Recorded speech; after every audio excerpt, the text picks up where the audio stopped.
Ada sebuah fakta menarik ya. 97% orang itu gagal. Ya, dia punya keinginan tapi tidak terwujud. Mau besar mau kecil. Dan hanya 3%-nya yang beruntung.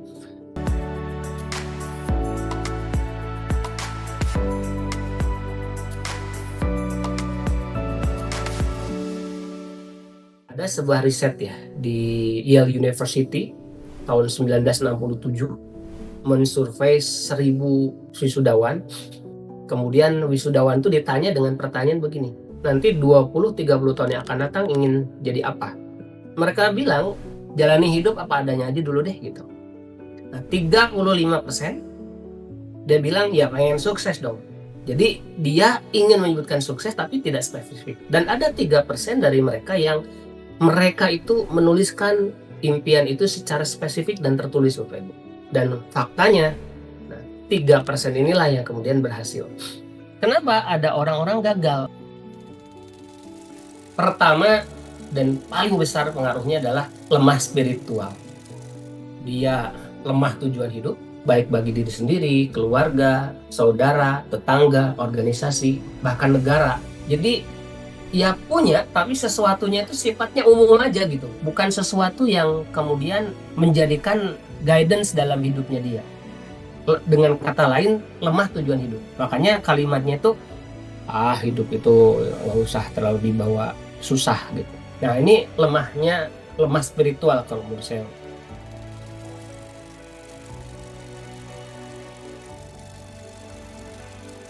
Lemah konsep diri itu berarti ada yang salah dari kita tentang kita sendiri. Jadi salah atau gagal paham tentang diri kita sendiri. Mungkin kita menganggap diri kita tidak baik, tidak mungkin, berat. Tahukah Bapak Ibu bagaimana cara gajah liar di Afrika dijinakan gitu? Kok bisa ya pawang gajah itu bisa menjinakkan gajah liar? Ternyata simple Bapak Ibu. Ya diambil gajah yang kecilnya itu ditembak bius gitu ya, kemudian diikat kakinya, diangkat pakai truk gitu, kemudian dilatih.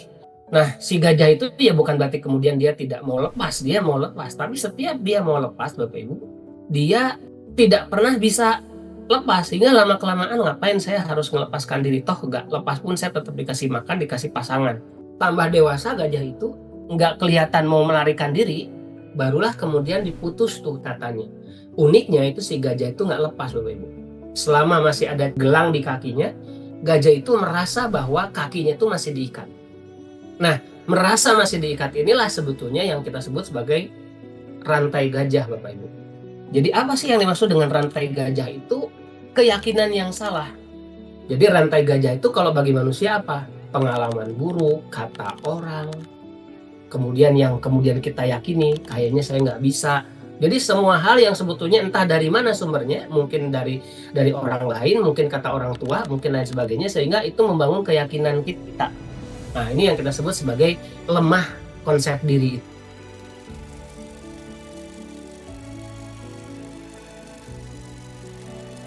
Kutu kucing.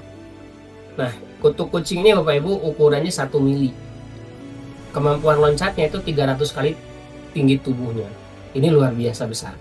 Ada sebuah riset, apa yang terjadi kalau kutu ini dimasukkan ke dalam kotak korek api selama 2 minggu Bapak Ibu. Nah, ada orang yang bilang, wah mati Pak, lemes Pak, ya gitu. Ternyata faktanya itu kutu itu masih bisa bertahan. Setelah dia 2 minggu di dalam kotak korek api, kemampuan loncatnya itu tidak setinggi pada umumnya kutu normal. Dia hanya setinggi 2 atau setinggi ya kotak korek api saja.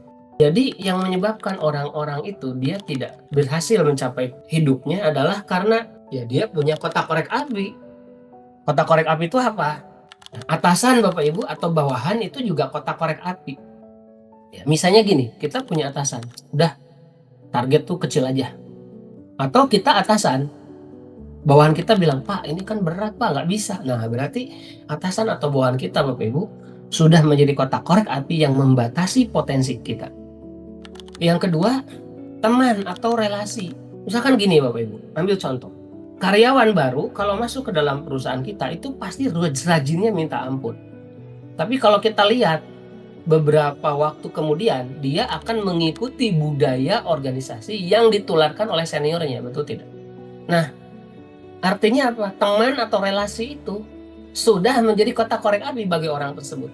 Awalnya dia semangat pengen kerja benar, tapi karena lingkungannya nggak benar, akhirnya dia ikut nggak benar. Atau bisa jadi gaji, Bapak Ibu. Misalnya kita berdalih gini, saya bisa aja sih kerja bagus asal gajinya dinaikin dulu. Nah, kalau gajinya masih segini, ngapain harus capek-capek? Nah gitu, itu berarti gaji kita juga sebetulnya tanpa kita sadar sudah membatasi kemampuan kita. Mungkin pasangan hidup, termasuk juga tetangga, gitu ya. Nah, ini kita sebut sebagai lemah lingkungan. Jadi ada 3 penyebab kenapa kita ini menjadi pribadi-pribadi yang seolah-olah DNA-nya DNA gagal gitu Bapak Ibu. Mudah-mudahan ini kita bisa berubah bareng-bareng. Jangan lupa like and share video ini, follow channel Supersonality Institute, cek deskripsi video untuk mendapatkan info terbaru tentang program terbaru dari Supersonality Institute.